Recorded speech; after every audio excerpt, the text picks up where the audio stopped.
시작하겠습니다. 최근 성장하는 디지털 경제에서 데이터는 핵심 자원으로 활용되고 있습니다.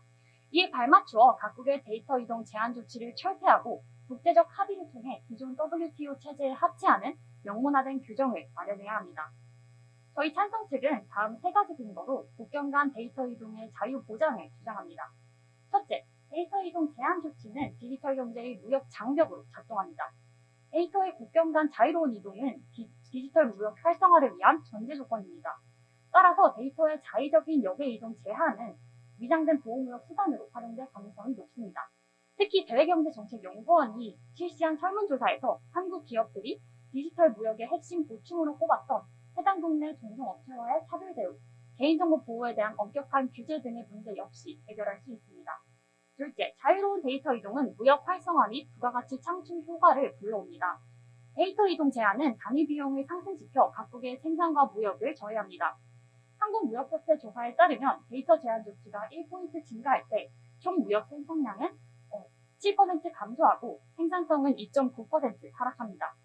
활발한 데이터 공유 환경에서 기업들은 혁신적인 비즈니스 모델을 수립하고 더 큰 부가가치를 창출할 수 있습니다. 셋째, 데이터 이동의 자유화는 개인과 기업이 자유롭게 거래에 참여할 권리를 보호합니다. 데이터 시장의 진입장벽을 낮추어 디지털 약소국과 중소기업의 시장 참여 기회를 확대하기 때문입니다. 데이터의 접근성이 향상되면 기업들은 생산 비용을 절감하고 서비스를 증진할 수 있습니다. 이는 디지털 플랫폼의 다양성을 제고하고 시장 내 경쟁을 유발하여 궁극적으로 소비자들이 자유롭게 서비스를 선택할 권리를 보장합니다. 전 세계 데이터 산업의 발전을 위해 국경 간 데이터 이동의 자유 보장은 제1의 기본 전제가 되어야 합니다. 찬성 측 입론 마치겠습니다. 감사합니다. 네, 반대 측 입론 시작하겠습니다. 시작에 앞서 우리가 오늘 논의하는 논제의 맥락을 살펴보고자 합니다. 디지털 기술의 발전과 함께 디지털 무역의 규모도 빠르게 성장해왔습니다. 그러나 현재 디지털 무역을 규율하는 다자규범은 부재한 상태이며 전통적인 무역의 규범에서 다룰 수 없는 문제들도 다수 발생하고 있습니다. 오늘 토론에서는 디지털 무역의 새로운 다자규범을 형성함에 있어 개별 국가의 데이터 이동 규제에 대한 권리 확보에 중점을 두는 게 옳은지 아니면 무작정 개별 국가의 규제 권한을 최대한 배제하는 것이 옳은지를 따져보는 시간이라고 할 수 있겠습니다. 저희 반대 측은 국제적 다자규범이 개별 국가의 규제권 확보를 최대한 존중하는 방향으로 나아가야 한다라고 주장합니다. 그리고 다음에 근거들을 제시합니다. 첫째, 데이터는 기존 전통 무역의 재화와 성격이 다르기 때문에 국경 통제가 매우 중요합니다. 이는 특히 개별 국가의 국내법의 집행권 확보를 위해서 특히 중요하다고 할 수 있습니다. 둘째로, 데이터 이전의 적절한 규제는 즉각적인 경제적 반응을 뛰어넘는 가치가 있습니다. 합리적인 규제 권한을 확보하는 것은 시민의 프라이버시권을 보호하여 안정적인 질서 확립을 하는 데 일조합니다. 셋째, 데이터의 자유로운 이동을 무분별하게 허용할 경우 자유무역으로 인한 후생 징대를 소수의 기업이 독식하는 불공정 경쟁이 발생할 것입니다. 데이터를 기반으로 한 디지털 무역은 전통 무역과 구별되는 특징들을 갖고 있습니다. 이에 기존의 잣대를 그대로 디지털 경제에 적용하여 데이터 이동의 자유만을 강조하는 것은 단순한 논리일 뿐입니다. 국경 간 데이터 이동의 자유도 중요하지만 개별 국가가 자국의 상황에 맞춰 유연하게 이동을 규제할 수 있는 데이터 주권을 폭넓게 인정해줘야 합니다. 이상으로 반대 측 입론 마치겠습니다. 경청해 주셔서 감사합니다. 네, 반대 측 발언 시작하겠습니다. 서두에 저희가 말씀드린 것처럼 현재는 새로운 다자규범, 디지털 무역에 있어서의 규범을 형성하는 과정이고 저희 반대 측은 개별 국가가 자국의 여러 상황을 고려해서 유연하게 데이터 이동과 관련된 규제를 설정할 수 있어야 한다고 주장하는 바입니다. 이는 차후 설명드릴 데이터의 성격에서 기인하는 문제인데요. 저희가 어떤 말씀드리는 그리고 저희가 제시하는 다자규범의 향후 미래의 모습은 비체결된 무역 규범 중에 강도 높은 개인정보 보호를 요구하는 EU의 GDPR과 그리고 규제의 필요성 결정을 각 국에게 맡기는 RCP를 참고할 수 있을 것으로 보입니다. 그래서 이러한 방향성으로 저희 반대 측은 다자규범, 국제적 다자규범이 나아가야 한다라고 주장하는 바입니다. 네, 네, 첨언하겠습니다. 현재 찬성 측께서는 자유로운 데이터 이전이라는 신무역 질서에 관해 주장하고 계십니다. 따라서 해당 논의를 이어가기에 앞서 우리가 정확히 무엇을 두고 논의하는지가 선결 조건으로서 정의되어야 하겠죠. 따라서 변화를 요구하시는 찬성 측께 다음을 세 가지를 입증해 주시길 요청하겠습니다. 먼저 첫째로 찬성 측이 주장하는 데이터의 자유로운 이전이라는 게 정확히 무엇인지, 국경 간 데이터의 완전한 규제 없는 이동인지 명확한 정의를 내려주시길 바랍니다. 그리고 둘째로 예외적인 규제가 허용될 수 있다면 그 예외의 범위는 어디까지인지, 예를 들어 의료정보, 금융정보, 기타 개인의 민감정보나 특히나 군사안보와 밀접한 연관성이 있는 데이터 등의 규제 국외 이전까지도 규제 없이 허용해야 하는 것인지 그 경계선을 명확하게 그어주시길 바랍니다. 그리고 셋째로는 그 경계선의 기준이 과연 무엇을 바탕으로 성립된 것인지, 해당 기준이 자의적이지 않다는 정당성은 어디에서부터 근거하는 것인지 입증해 주시길 바랍니다. 또한 더불어 이러한 것의 입증 책임은 변화를 요구하는 찬성 측에 있다는 점 말씀드리겠습니다. 네, 찬성 측 첫 번째 발언 시작하겠습니다. 네, 좋은 말씀 감사합니다. 굉장히 많은 질문을 한 번에 해주셨는데 차근차근 답변 드리면 좋을 것 같습니다. 우선 찬성 측은 입론에서 말씀드린 바와 같이 WTO 체제의 데이터를 상품으로서 편입시켜서 그 이동을 자유롭게 할 것을 주장했습니다. WTO의 5가지 기본 원칙에 입각해서 데이터 이동에 대한 제한을 원칙적으로 철폐하는 것이 방법이 될 것입니다. 3가지 입증 책임을 제시해 주셨습니다만 그 3가지가 모두 찬성이 생각하는 자유화란 어떤 것이냐, 자유보장이란 어떤 것이냐로 갈무리할 수 있을 것 같습니다. 앞서 말씀드린 바와 같이 찬성이 생각하는 자유보장의 기준은 WTO 기본 원칙에 언급된 5가지에 있으며 이 가운데 어떤 예외의 조항이 근거가 될 수 있는 것은 불필요한 무역장벽 방지나 개발도상국 기술 지원, 특별 및 차등 대우 등이 있을 것 같습니다. 거꾸로 데이터 이동의 자유와 관련해서 제시해주신 3가지 논거들이 의견 공통적으로 간과하고 있는 지점이 있는 것 같아서 먼저 토론을 본격적으로 시작하기에 앞서서 합의를 하고 넘어가면 좋을 것 같습니다. 바로 국제적 합의에 기반한 정상화의 필요성이라는 것입니다. 지금의 현실은 무역의 중요한 목적물로 데이터가 국제교범 목적물로 부상했으나 데이터가 그런 사실에 반해서 국제교범에 충분히 포섭되고 있지 못하다는 점에서 개선이 필요합니다. 이에 대해서는 반대측도 충분히 동의하시는 것으로 보이는데요. 본 찬성 측이 주장하는 WTO 자유무역 체제로의 편입은 이러한 규범의 부재를 해결하는 정상화의 방안으로서 중요한 의미를 갖습니다. 그 과정에서 국제사회가 준용하는 WTO 협정에 기반해서 국제적인 합의를 통해 규범안을 설정하는 것과 달리 개별 국가의 규제 정책에 의존하는 것은 자의적이고 차별적인 시장 조치로 이어질 위험이 큽니다. 반대 측께서는 규제 조치의 기준이 체결되어 있는 무역 규범인 GDPR 등에 근거해야 한다고 말씀해 주셨습니다만 GDPR이 하나의 무역 규범 다자간의 무역 규범이기는 하나 자의성에 대한 비판으로부터 여전히 자유롭지 못합니다. 따라서 이와 같은 지점에서 반대 측의 주장 충분히 듣고 싶습니다. 아까 말씀하신 부분이 이제 그 무역 제한 1포인트 올라갈 때마다 생산성 감소 일부분을 말씀해 주셨는데 여기에 들어가는 것이 WTO에서 예외적으로 허용하는 것에 대해서까지도 여기서 수치화해서 이럴 때 무역 생산성이 감소된다라고 하는 것은 사실상 찬성 측이 제시하신 WTO 질서 그 질서에 의해서 말씀하실 수 있는 정확한 자료는 아니다라는 것을 말씀드립니다. 네, 추가로 말씀을 드리겠습니다. 지금 찬성 측께서는 WTO의 어떤 규범 편입을 말씀을 하고 계신데 이는 불가합니다. 이는 앞서 저희가 말씀을 드린 것처럼 데이터의 성격에 있습니다.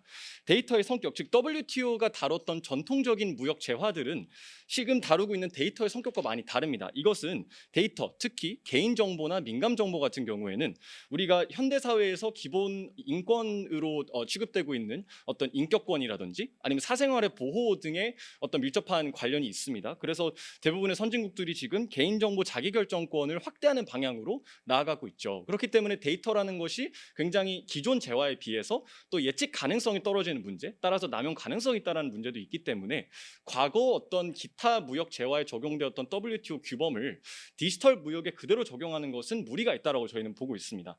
저희는 그래서 이러한 데이터의 성격을 고려했을 때 데이터의 국경 통제가 매우 중요하다라고 말씀을 드릴 수 있겠습니다. 예컨대 데이터의 국경 이동이 자유로워질 경우, 그래서 국가가 그거에 대한 규제 관할을 행사하지 못할 때는 개별 국가의 개인정보에 대한 집행권이 약화될 수밖에 없습니다. 간단한 예시를 들어보면 구글 등 일부 글로벌 서비스들은 우리나라에서 이제 서버를 가지고 있지 않죠. 그리고 굉장히 많은 글로벌 서비스들은 국내 법인이 없는 경우도 굉장히 많습니다. 이럴 경우에 만약에 이들이 소비자들의 개인정보를 마음대로 유출할 경우에 우리나라의 개인정보보호법이나 아니면 정보통신망법으로 처벌할 수 있는 방법이 없게 됩니다. 그래서 규제권의 공백이 발생한다는 문제를 저희가 문제점으로 제시할 수 있을 것 같습니다. 찬성 측에서 답변 드리겠습니다. 앞서 반대 측에서 그런 규제권의 공백에 대해서 말씀해 주셨기 때문에 저희가 다시 한번 그것이 왜 개별 국가의 조치로서가 아닌 국제적 합의를 통해 이루어져야 하는 방안인지에 대해 말씀드리도록 하겠습니다. 저희가 계속해서 이러한 데이터 이동 제한 조치가 불필요한 무역 장벽으로 작동할 수 있다고 말씀드리는 이유는 앞서 반대 측에서 말씀해 주신 논리에도 존재하고 있는데요. 저희가 지금까지 유럽과 미국이 WTO 전자상거래 협상에서 논의를 나누었던 바로는 사실 국제적으로 데이터가 디지털 재화로서 어떤 재화에 속한다는 것은 공감대를 이루고 있습니다. 그러나 앞서 설명해주신 유럽 GDPR 같은 경우에 그 데이터의 성격은 재화로서 인정을 하지만 그것이 이동될 때는 서비스에 해당한다라고 하면서 그런 국제적인 합의에서의 보이는 태도와 자신들이 규범을 설정할 때 국내법적으로 취하는 태도가 상이한 것을 볼 수 있는데요. 저희는 바로 이러한 지점이 개별 국가의 정책으로서 자의적인 조치가 보호무역으로 작동할 수 있다고 말씀드리는 바입니다. 네, 그리고 반대 측에서는 보안 문제를 또한 지적을 해주셨습니다. 하지만 반대 측이 제시하는 보안 문제는 결국 데이터 이동 제한으로는 달성될 수 없음을 말씀드리고 싶습니다. 보안 남용 문제는 결국 사이버 범죄로서 행위 자체가 문제가 되는 것입니다. 따라서 자유 제한의 차원에서 이루어지는 것이 아니라 국제사법의 측면에서 다뤄져야 함을 다시 한번 말씀드리고 싶고요. 즉 자의적인 기준의 조치로서 처벌을 하는 것이 아니라 WTO 체계 내에서 포섭되는 어떤 국제적인 합의의 측면에서 다시 한번 다뤄져야 한다는 측면을 말씀드리고 싶습니다. 네, 짧게 말씀드릴 게 있는데요. 그 데이터 이동 제한에 대해서 그러니까 규제 권한을 확보하는 것이 중요하다고 말씀드렸고요. 아까 언급하신 것들과 좀 논의를 이어가 보면 결국에 이 사후적 처리, 사전적 처리 모두 국민국가 시대의 국가 주권의 문제에 해당하기 때문이라는 것을 짧게 언급드립니다. 네, 덧붙여 이제 앞선 입론에서 자유로운 데이터의 이전이 거래 참여 권리를 보장함으로써 경쟁을 유발한다라고 말씀을 해주셨는데요. 저희 측은 이 지점에서 일부 기업의 데이터 독점 및 불공정 경쟁으로 그 후생이 일부 집단에 편중될 것이다 라고 주장을 합니다. 찬성 측 주장의 전제는 사실 데이터의 이전이 자유 경쟁을 촉진하고 그래서 사회 전반의 후생이 증대될 것이다 라는 논리인데요. 사실 이것이 가능하려면 시장 참여자 간의 공정한 경쟁이 이루어질 수 있어야 합니다. 하지만 현재 데이터 시장 양상이 그러한가요? 사실 지금 현재의 양상은 완전히 기울어진 운동장이라고 볼 수 있습니다. 디지털 시장의 현황을 살펴보도록 하겠습니다. 2019년 기준 세계 10대 기업 중 7개의 기업이 미국 기업에 해당하며 디지털 상거래를 뒷받침하는 하드웨어, 소프트웨어, 플랫폼 시장을 모두 미국이 독점하고 있습니다. 게다가 데이터 생태계를 구축하는 클라우드 컴퓨팅 분야 또한 미국의 4대 기업이 50% 이상을 차지하고 있고요. 즉 소수의 기업 및 국가가 데이터 관련된 산업, 시장을 점유하고 기술력을 독점하고 있는 것입니다. 특히나 강력한 네트워크 효과에 의해서 자기 강화되는 데이터 산업의 특성까지 고려한다면 마치 자유무역으로 인한 효과가 모두에게 좋아 보이지만 그 실상에서 데이터가 자유롭게 이전이 되었을 때 결국엔 불공정 경쟁과 소수의 이윤 독점으로 이어질 수 있다는 점 짚어드리겠습니다. 따라서 이러한 측면에서 한 가지 질문 드리려고 하는데요. 찬성 측이 주장하는 경제 효과의 수혜는 특정 국가 혹은 높은 시장 점유율을 가진 거대 기업에 집중되는 것이 아닌지, 따라서 그 결과로 일본 집단에 배만 불려주는 것이 아닌지 질문드리겠습니다. 네, 짧게 그리고 반박 드리겠습니다. 방금 국가들의 규제가 자의적이라고 말씀하셨는데 이는 프레이밍에 불과하고 개별 국가가 자신의 상태를 가장 잘 알기 때문에 그것을 자의적이라고 표현할 수 없을 것 같습니다. 네, 찬성 측 답변 드리도록 하겠습니다. 그래서 결국 데이터 시장의 파이가 커졌을 때 그 수익을 누가 누리게 되냐는 질문을 제기해 주셨습니다. 불공정한 경쟁이 되는 것이 아니냐는 지적인데요. 그렇지 않다고 말씀드리고 싶습니다. 반대 측에서 주장해 주신 데이터 자체의 본질적인 특수성만이 있는 것이 아니라 데이터 산업에도 그 내재되어 있는 특수성이 있기 때문인데요. 시장 자체의 파이가 커지고 무역 생산성이 증대되면 그것에 그 수혜를 누려서 중소기업들과 데이터 약소국들이 진입의 기회가 늘어나고 편익이 보다 넓게 보장되는 것이 사실입니다.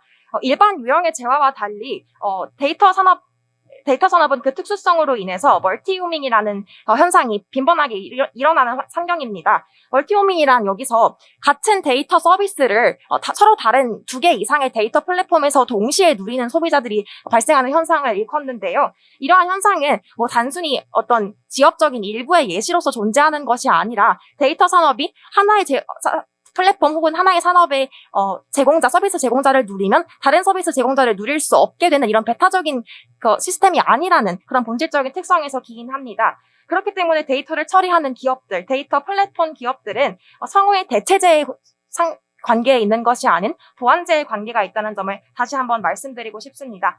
이러한 시스템이기 때문에 자유화의 편익이 기존의 다른 재화들에 비해서 더욱 거대하고 또 동반 성장에 용이한 환경인데요. 실제로 지난 2016년 전자상거래 수출액 우리나라의 총액 중에 약 57%는 중소기업의 수출액이었습니다. 이러한 실증적 자료를 고려했을 때에도 우리가 주장하는 삼성 측이 주장하는 데이터 산업의 파이가 증대되는 현상의 수익을 반드시 미국만이 편익적으로 누리는 것은 아닐 것이라는 말씀을 반드시 드리고 싶습니다. 이에 대해서 오히려 반대 측에 여쭙고 싶은 질문이 있는데 사실 불공정한 경쟁을 낳는다는 지적으로부터는 반대 측의 주장도 자유롭기 어려울 것 같습니다. 자의적인 규제가 아니라고 하셨지만 어떤 규제의 기준을 설정하는 국가들이 한정된 상태에서 어떻게 그렇지 않을 수 있는지 입증해 주시기 바랍니다. 일단 짧게 반박을 먼저 드리겠습니다. 지금 뭐 편익이 보장된다, 멀티호밍 등등의 예시를 드시면서 플랫폼 간의 상호 대체적이다라는 굉장히 나이브한 말씀을 해주셨는데 지금 보시게 되면은 세계 지금 10대 IT 기업 중에서 미국 기업이 7개를 차지를 하고 있죠. 그리고 그 국가들의 해당 대형 플랫폼들이 과연 어떤 개도국이나 아니면 작은 IT 기업에 있어서 경쟁이 되는지에 대해서는 상당히 의문이고 네트워크 효과라는 어떤 데이터의 특성상 때문에 이미 한번 어느 정도의 마켓셔를 확보를 한 기업은 그러면 그 기업은 경쟁에 있어 상당히 우월한 지위를 누릴 수밖에 없다는 것을 말씀드리겠습니다. 자, 그 다음으로 말씀드릴 것은 그 경제적 이득 측면에서 말씀하신 부분인데요. 저희도 이 부분에 대해서 인지를 하고 있고요. 다만 저희가 이제 말씀드릴 수 있는 것은 이제 데이터의 자유로운 이동이 즉각적인 경제적 이득을 발생시키고 제한은 효용을 감소시키니 항상 규제가 배제되고 자유가 보장되어야 하는지 이것은 의문사항입니다. 자, 이런 논리는 즉각적인 경제성 여부로만 판단하는 단차원적인 논리고요. 저희도 고부가 가치로 분류되는 데이터 규제 기술 산업시장, 데이터 제한에 따른 뭐 긍정적인 미래, 즉각적인 이익 이런 것들 자료 갖고 있지만 언급 안 합니다. 왜냐하면 이것이 우리가 경제적으로 즉각적 이익에서 수치만 서로 주고받는 것으로 논의가 끝나기 때문입니다. 저희는 그 논의를 더 나가서요. 저번에도 탄소 배출 때도 이런 문제의식이 있었죠. 결국에 우리가 탄소 배출의 위험성 이런 것들을 사전에 인지하고 국제 규범으로서 더 빠르고 강고하게 국제 규범을 펼쳤더라면 오늘날의 기후위기가 발생할 수 있었을까 이런 측면을 말씀드릴 수 있습니다. 그러므로 소결을 내자면 즉각적인 경제적 이윤보다 거시적으로 국제 규범을 확립하는 것이 중요하고 그 차원에서 저희는 국가 규제 권한을 가지고 있어야 하며 그것이 존중되어야 한다라는 측면에서 다시금 강조드리고 싶습니다. 이상입니다. 네, 앞서 반대 측에서 약소국에 대한 이야기를 했기 때문에 저희가 독과점의 이야기를 먼저 이어가면서 약소국에 대한 답변 드리도록 하겠습니다. 저희가 앞서 입론에서 말씀드린 자료 중에 대외경제정책연구원에서 한국 기업의 경영 핵심 애로사항으로 해당 국내 동종 업체와의 차별 대우 혹은 국경 간 데이터 이동 제한이 있다라고 말씀드린 바 있습니다. 그런데 우리나라가 디지털 약소국인가요? 아닙니다. 우리나라는 정보 보호 수준에서 차위를 기록할 정도로 굉장히 높은 디지털 수준을 가지고 있는 국가입니다. 그러한 국가에서 중소기업들이 겪고 있는 어려움이 이렇게 큰데 사실 디지털 약소국 같은 경우에 그런 국가별로 자의적으로 조치가 이루어질 때 그것에 대응할 능력이 있을까요? 그것에 대한 의문을 먼저 제기하고 싶습니다. 과연 반대 측은 독과점에 대한 우려를 표하고는 있으나 디지털 약소국에 대해서 실질적으로 어떠한 방안을 마련할 수 있는지에 대해서는 아직까지 답변을 주지 못하시고 있는 것 같아 그에 대한 의문이 남습니다. 네, 첨언하겠습니다. 반대 측에서 상정하고 계시는 찬반 양측의 의견 대립 구도가 현실과 같지 않아서 다양한 층위에서의 오해가 생기고 있는 것 같습니다. 두 분을 시작하시면서 반대 측은 개별 국가의 권리를 확보하기 위해 또 찬성 측은 무작정 권리를 배제하기 위해 토론하고 있다고 말씀해 주셨습니다만 그렇지 않습니다. 사실 찬성 측도 반대 측도 어느 정도의 국제적인 합의 그리고 그 합의에 근거한 규범이 필요하다고 주장하고는 있으나 반대 측에서는 그 예시로 GDPR을 들어주셨습니다. GDPR에 반영된 어떤 이 코에 반영된 견해가 과연 국제적인 합의에 의해서 이루어진 것이라고 할 수 있을지, 아니면 유럽의 영내 산업들의 어떤 생산성을 보호하기 위한 보호무역 조치에 기인한 것이라고 볼 수 있을지 찬성 측은 의문을 제기하고 싶습니다. 개별국가의 권리 확보라는 측면에서 긍정적인 자유와 권리의 측면을 제기하고 계십니다만, 사실 이는 찬성 측에서 계속해서 제기했던 보호무역의 비판으로부터 자유롭기 어렵습니다. 이에 대한 반대 측의 충분한 대답 듣지 못한 것 같아 아쉽습니다. 지금 현재 상황에 국제적 합의가 없다라는 것은 저희 찬반 양측 다 동의하는 바입니다. 그런데 오늘 이 논제에 대해서 우리가 논의하는 배경은 이 다자 규범을 수립함에 있어서 어떠한 것이 더 당위를 가지느냐의 문제인 겁니다. 즉 자유로운 데이터 이동을 더 중점을 둘 것이냐, 아니면 개별 국가의 규제 권한 그 확보를 인정할 것이냐인데, 저희는 후자가 더 필요하다라는 당위성 측면에서 말씀을 드린 거고요. 그리고 이제 앞서 지속적으로 말씀하시는 게 이게 뭐 자의적이다라고 주장을 하고 계신데, 개별 국가별로 나름의 그 데이터의 특수성을 가질 수밖에 없습니다. 예컨대 우리나라가 그 구글 지도의 정보를 해외 반출을 금지를 하고 있죠. 이는 우리나라의 특수한 안보 상황 때문에, 그렇기 때문에 그 국가가 판단했을 때 이 데이터는 해외로 반출하면 안 된다 라는 판단을 내린 것입니다. 근데 이런 판단이 만약에 그냥 현재 모든 자유로운 이동이 가능해진다면, 우리나라는 또 이러한 안보적 특성 맥락을 무시하고 반출을 시켜야겠죠. 이런 문제가 발생한다는 점을 다시 한번 강조드리겠습니다. 네, 짧게 첨언하도록 하겠습니다. 이제 계속해서 보호무역 조치로서의 비판에서 벗어나기 어려울 것이다라고 반박을 해주고 계셨는데요. 근데 저희 측은 기존의 통상 질서 내에서도 그런데 이 조치가 충분히 용인될 수 있는 여지가 있다는 점을 짚어드리고 싶습니다. 먼저 동종성 여부인데요. 데이터 보호 자체가 소비자가 서비스에 대한 선호를 결정하는 유의미한 척도이고요. 따라서 애초에 국가별 데이터의 동정성 자체가 인정되지 않는다면 이 경우 국적 구분에 의한 차등 대우가 부당하게 간주되지 않는다는 점 말씀드리겠습니다. 또한 가트 제20조와 21조 그리고 개츠 14조의 예외 조항의 적용 가능성 또한 짚어드리겠습니다. 자, 우선 말씀드릴게요. 아까 그 대외경제정책연구원 자료 언급하셨는데 분명히 읽으셨을 겁니다. 거기에서도 장기적 관점에서의 규제의 긍정적 효과를 분석하지 못한 한계가 있다라고 언급하고 있죠. 그리고 말씀드릴 것은 저희는 앞서서 구체적 예시를 들었죠. 조약으로서 이것이 자의적인 것이 아니라 규제 권한을 확보하고 능동적으로 위협에 대응하기 위한 실체로서 말씀을 예시를 통해 충분히 들었습니다. 짧게 먼저 반박드리고 오늘 논의 마무리하도록 하겠습니다. 계속해서 저희가 GDPR을 언급드리는 이유는 반대 측께서 상정하신 그런 공정한 어떤 국가의 정책 행사가 그 자의적일 수 있다는 점을 입증해 드리기 위함입니다. GDPR 같은 경우에 유럽 사법재판소에서 있었던 슈렘스 판결에 따르면 GDPR에 명시되어 있는 표준 개인정보 보호 조항을 이미 달성했던 기업에게도 다시 재심사를 통해서 불이익을 준 그런 정황이 있는데요. 이러한 조치들 전체가 저희가 볼 때는 한 국가에서 이루어지는 국가 차원의 규제는 결국에 자의적일 수밖에 없고 그 교역 상대국 혹은 기업들에게 충분한 예측 가능성을 보장하지 못한다는 점을 다시 한번 언급드립니다. 네, 정부 차원의 어떤 정책 결정 자유 그리고 정책 집행의 권한에 대해서 지속적으로 정당성을 주장해 주셨기 때문에 이러한 측면에서 사실 찬성 측도 이러한 중요성을 충분히 인지하고 있고 또 정책 결정 자유의 집행 가능성을 충분히 포섭할 수 있음을 말씀드리면서 토론 마무리하고 싶습니다. 사실 정부의 정책 결정 자유가 자신의 국민들을 보호하기 위해서 보호주의적인 정책을 펼치고 적극적으로 제한 조치를 펼치는 것만으로 실현된다라고 주장하시는 것은 정의의 개념을 지나치게 수동적으로 정의하시는 것은 아닌지 우려스럽습니다. 무한히 각국 정부의 자의적인 규제를 허용하게 되면 무역 장벽으로 기능하고 또 서로의 교역의 자유를 침해하는 결과를 낳을 수밖에 없다는 것이 찬성 측의 우려인데요. 자유 보장을 위한 환경이란 교역 상대국의 다음 액션을 예측 가능한, 그렇기 때문에 유효하고 또 실효성 있는 정책 결정을 내릴 수 있는 환경이 되어야 할 것입니다. 데이터 시장을 어떤 규범으로 정의할 것이고 데이터의 지위를 무엇으로 규정할 것인지에 대해서 사회 전체가, 국제사회 전체가 합의된 규범을 달성하는 것이 그 유일한 방안이라는 게 찬성 측의 입장입니다. 예를 들어서 현행 무역체제로의 편입은 그걸 달성하는 굉장히 좋은 방안이 되겠지요. WTO와 가치에 규정되어 있는 투명성 조항은 현상에 없는 보고 의무를 발생시키고 이로 인해서 저희가 주장하는 포섭의 필요성을 다시 한번 입증할 수 있을 것 같습니다. 오늘 토론은 반대측 마무리 바로 시작하겠습니다. 오늘 토론은 크게 세 가지 쟁점에서 부딪혔습니다. 데이터 이전 규제의 정당성과 실효성 그리고 통상법적 합치성이었습니다. 먼저 정당성의 측면에서 저희 측은 데이터가 인간의 기본권과 밀접한 관련이 있으며 특히 프라이버시 보호를 위해서 국내법의 관할권 확보가 이제 무엇보다 중요한 논제임을 논증했습니다. 하지만 반대 측에서는 자유로운 데이터의 이전을 통제하는 것이 자의적이라는 비판에서 벗어날 수 없다라고 주장을 해주셨지만, 이는 저희가 계속해서 말씀드렸던 기존의 상품과 서비스와는 구분되는 데이터만의 고유한 특성을 고려해 보건대 정당성을 갖출 수 있다라는 점 짚어드리겠습니다. 그리고 다음으로는 실효성입니다. 저희 측은 데이터 이전을 통해 창출된 가치가 특정 국가 혹은 소수의 거대 기업에 집중될 수 있음을 말씀드렸습니다. 하지만 반대 측에서는 이러한 국경 간 이동의 제한이 부가가치를 창출하는 효과를 저해할 수 있다고 말씀해 주셨지만, 그러한 논리대로라면 현존하는 모든 국제 규범과 규제는 존치될 수 없다는 점 말씀드리겠습니다.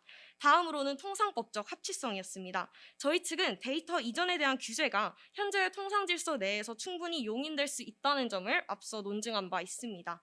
하지만 반대 측에서는 WTO 규범 내에서 데이터의 이전을 규제하는 규범이 합치될 수 없다라고 말씀을 해주셨으나, 사실 이에 대해서 저희 측이 동종성 여부에 대해서 반박을 한 바, 그리고 예외 조항이 적용될 수 있다라는 점을 말씀드렸는데, 이에 대한 명확한 답변은 제시해주지 않으셨습니다. 저희 측은 데이터의 이전 자체에 반대하는 것이 아닙니다. 단지 통제되지 않은 환경에서 데이터가 무분별하게 이전되고 남용될 수 있는 가능성을 낮추자는 것입니다. 변화하는 무역의 흐름 속에서 올바른 무역의 질서 확립을 위한 적절한 규범과 규제는 필요합니다. 이상으로 마무리 발언 마치도록 하겠습니다. 찬성 측 결론 시작하겠습니다. 오늘 토론을 통해서 찬반 양측은 4차 산업혁명 시대에 데이터가 국제적인 주요 자원임에 동의를 하고, 디지털 통상의 측면에서 데이터의 교역 방안의 국제적인 합의 차원에서 함께 고민을 했습니다. 이 국경 간 데이터의 자유로운 이전 보장을 논제로 두 가지 쟁점이 다뤄졌습니다. 첫째로 정당성과 도입 목적입니다. 찬성 측은 제한 조치가 프라이버시권이라는 명목 하에서 자유무역의 가치를 배격하는 보호무역에 불과함을 지적했습니다. 반대 측이 주장하는 GDPR이나 RCEP 차원에서 이뤄지는 국가주권 정책 결정권은 결국 자유무역의 가치가 아니라 보호무역의 기본임을 다시 한번 말씀드립니다. 반대 측은 이에 대해서 그저 국가주권의 보장을 해야 한다는 것에 머물렀기 때문에 제한 조치의 정당성에 대해서는 여전히 의문이 남습니다. 둘째로는 경제적인 측면입니다. 반대 측은 이동 자유화가 데이터 산업 격차를 심화시킨다는 우려를 표했습니다. 그러나 찬성 측은 멀티호밍으로 대표되는 데이터 산업의 특수성으로 이동 자유 보장이 중소기업과 약소국에게 다양한 시장 참여 기회를 제공함을 주장했습니다. 이는 비단 반대 측이 주장하는 단기적인 측면이 아니라 공정거래 생태계 하에서 개인과 기업의 자유로운 거래 권리를 보장하여 진정한 글로벌 경제 후생 증대로 이어짐을 입증했습니다. 최근 그 어느 때보다 글로벌 디지털 통상규범의 정립을 위한 국제적인 분위기가 고조된 상황에서 데이터 국경 이동의 자유는 결국 정상화 측면에서 진전된 논의가 이루어져야 합니다. 이는 GDPR이나 RCEP 같은 특정 주체에 대한 제한 조치가 아니라 자유무역의 가치를 담보하는 WTO의 국제규범의 새로운 편입을 통해서 국제적인 협력 체계를 구축하고 공정거래 생태계를 조성할 수 있습니다. 이상입니다.